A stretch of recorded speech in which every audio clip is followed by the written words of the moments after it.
Good morning, good afternoon. Hope it's a great day for you. I'm State Senator Ferrell Haile, living in Gallatin, Tennessee, out on Cairo Road. And this is my grandson, Nathan Chandler. Say good morning, Nathan. Good morning. We're out here on his farm. It's a beautiful spring morning. We're just looking out at the tractors and the barn out there, and there's some cattle. So it's a beautiful spring morning. So we're gonna listen as Papa reads this book. So we're going to read Donkey Donkey this morning by Roger Duvoisin. And as you can tell, we live out in the country, and so animals are very important to the way of country life. I'm glad that you're here to join us in the reading this morning. Also, you can tell this book has been read many times to our grandchildren. I suspect when Nathan was very young, we read this to him also. So Donkey Donkey was a nice little donkey. His ears were just long enough. His belly was white and round as a ball. Donkey Donkey had many dear friends. Here are some of them. So we've got a pig, and we've got little chickens, and we've got hen up here on top. And here's some others: a cow, sheep, and rabbits, and butterfly, it looks like there. So Donkey Donkey had many friends. So here we go. A couple of them were Pit and Pat. They were the horses, and Hector, the dog, were also his friends. And Donkey Donkey's master was the kindest man in the village. Doesn't he look like a nice fella? Donkey Donkey loved thistles for his dinner, and there were lots of them near the little stream across from the meadow. Well, I tell you, as a farmer, I'm not thrilled about thistles, but Donkey Donkey liked thistles. So here we go. Yet in spite of all that, Donkey Donkey was not happy. Oh, that's bad. One day he was drinking with Pat at the stream. He saw Pat's head and his own in the water. You see a difference between these two? He thought Pat was so beautiful with his small ears, and he was so ridiculous with his long ones that he became very sad and would not eat anymore.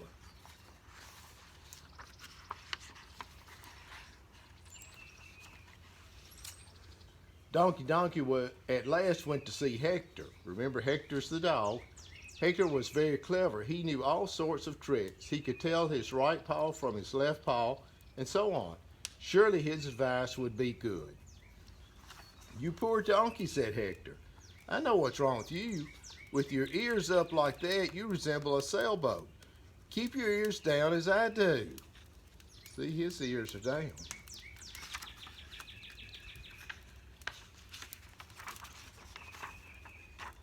See how funny I would look with my ears up?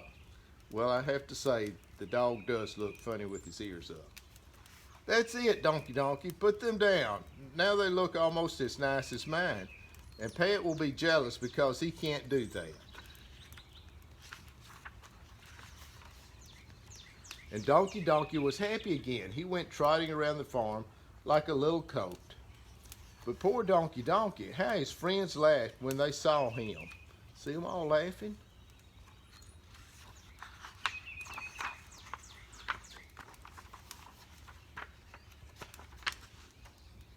"Silly donkey," said Fuzzy Fuzzy the lamb. "Why do you believe what Hector says? There's only one way to wear ears. Look at me. Doesn't everyone say I'm pretty? And look at Fifi the goat, ears out. And look at Fanny the cow, ears straight out. And even look at the farmer's brother. His ears stick out a lot also."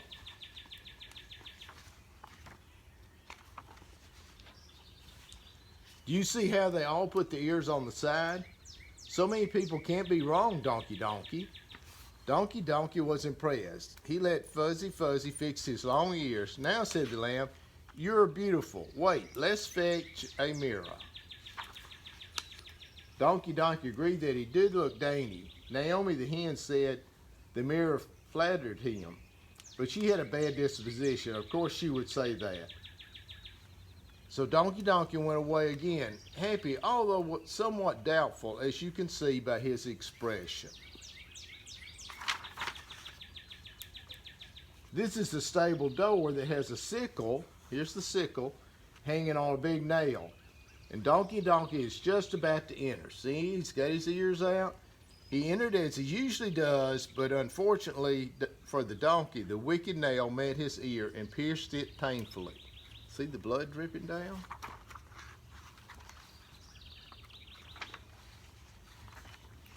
Donkey was sadder than ever. He cried all night long.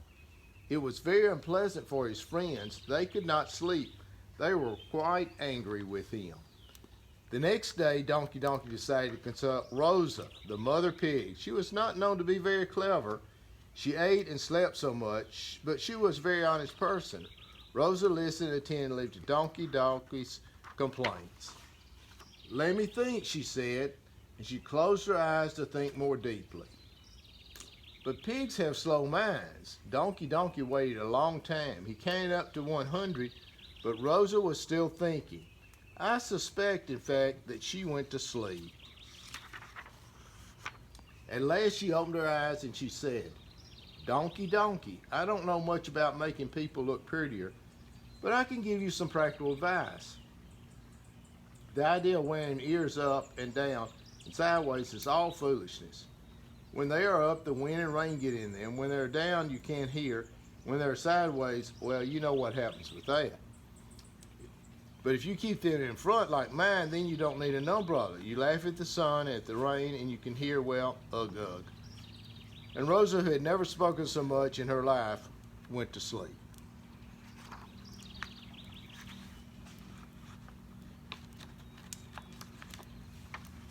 Donkey tried it once. He thought it was really a very good idea. 2 days later, there was a lot of wind and rain. Pat caught cold and had the mumps. He had to stay in for a week. He was much ashamed. Donkey did not catch cold. He was delighted, although he felt sorry for Pat, and of course. But this is to show the inconvenience of wearing one's ears in front and being unable to see the sun and other things up in the air. Look what he's done to the farmer. He's walked and knocked him off the ladder because he didn't see the ladder and didn't see him up there. Mr. Jones, the farmer, was painting his house. His ladder being too old broke. Mr. Jones fell. He fell on Donkey's head, and they both fell to the ground. And Donkey was very ill. The doctor was called in. He bandaged his wounds. He pulled his tongue. He felt his pulse. He put him on a scale. He listened to his breathing. Then he gave him some bad tasting medicine with a spoon. Sounds like what they might do to you guys, huh? But Donkey's wounds were soon healed. But he was still unhappy about his ears. Everything he tried had failed. As he was brooding over these sad things, Daniel, the little sparrow, perched on the nearby fence. There's Daniel. He said, Donkey, silly donkey, you aren't a dog, you aren't a lamb, you aren't a pig, you are a donkey. Keep your ears up as donkeys do. Twit, twit, twit. And Daniel flew swiftly away. Donkey was astonished, but he was delighted when a little girl passing by with her father said, Oh, Daddy, see the pretty little donkey? His ears are so beautiful. From that day, Donkey kept his ears up. He enjoyed eating thistles again, and he became the happiest of donkeys. And this story is finished. And so there's a little story in that for us, that as people criticize us, we need to recognize that we have value and that we're unique. And so I encourage you to also not only think about that for yourself, but think about that for those that you come in contact with, and lift them up and be encouragement to other people. I've enjoyed reading to you this morning. I hope you have a great day. This is State Senator Ferrell Haile. Thank you.